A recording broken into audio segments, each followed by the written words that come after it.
Hi friends, welcome to my YouTube channel. ഇന്നൊരു geometry ആയിട്ടാണ് വന്നിട്ടുള്ളത്. അതിന് വേണ്ടിയിട്ടൊരു സർക്കിൾ വരച്ചെടുക്കുന്നുണ്ട്. ഒരു 5 സെൻറ്റിമീറ്റർ റേഡിയസ് വരുന്ന സർക്കിളാണ് വരച്ചെടുക്കുന്നത്. അതിനുശേഷം ആ സർക്കിളിനൊന്ന് ഡിവൈഡ് ചെയ്തെടുക്കുന്നുണ്ട്. ഹൊറിസോണ്ടലായിട്ടും വെർട്ടിക്കലായിട്ടും ഡിവൈഡ് ചെയ്തെടുക്കുന്നുണ്ട്. അതിന് വേണ്ടിയിട്ട്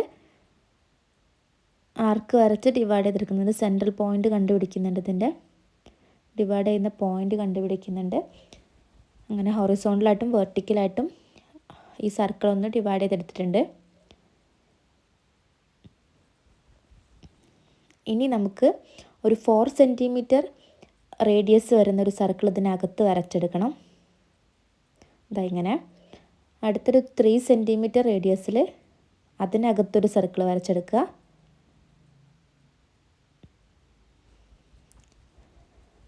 ഇനി ഒരു 2 സെൻറ്റിമീറ്റർ റേഡിയസിൽ നെക്സ്റ്റ് സർക്കിൾ വരച്ചെടുക്കുക.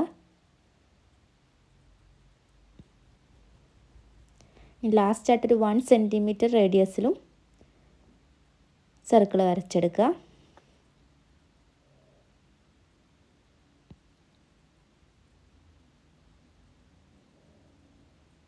ഫൈവ് സെൻറ്റിമീറ്റർ 4 സെൻറ്റിമീറ്റർ 3, 2, 1 ആ റേഞ്ചിൽ റേഡിയസിൽ സർക്കിൾസ് വരച്ചെടുക്കുക. ഇനി നമുക്ക് കളർ ചെയ്തെടുക്കണം.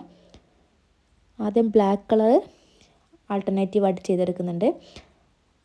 അടുത്ത പോർഷനിൽ ഇതിൻ്റെ ഓപ്പോസിറ്റ് ഡയറക്ഷനിൽ ബ്ലാക്ക് കളർ ചെയ്തെടുക്കുന്നുണ്ട്.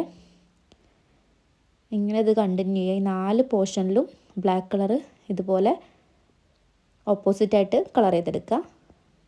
ഇനി അതിൻ്റെ ബാക്കിയുള്ള ഭാഗത്ത് നമ്മൾ യെല്ലോ കളറാണ് യൂസ് ചെയ്യുന്നത്.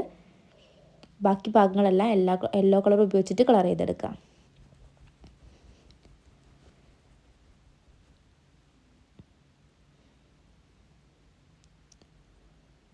ഇതാണ് നമ്മുടെ ഫൈനൽ റിസൾട്ട്. വളരെ സിമ്പിളായിട്ട് വരയ്ക്കാൻ പറ്റിയൊരു ജോമെട്രിയാണ്. എല്ലാവരും ട്രൈ ചെയ്ത് നോക്കുക. ഇഷ്ടമായെങ്കിൽ ലൈക്ക് ചെയ്യുക, ചാനലൊന്ന് സബ്സ്ക്രൈബ് ചെയ്യുക. അപ്പോൾ അടുത്ത വീഡിയോയിൽ അടുത്തൊരു ജോമെട്രി ആയിട്ട് വരാം.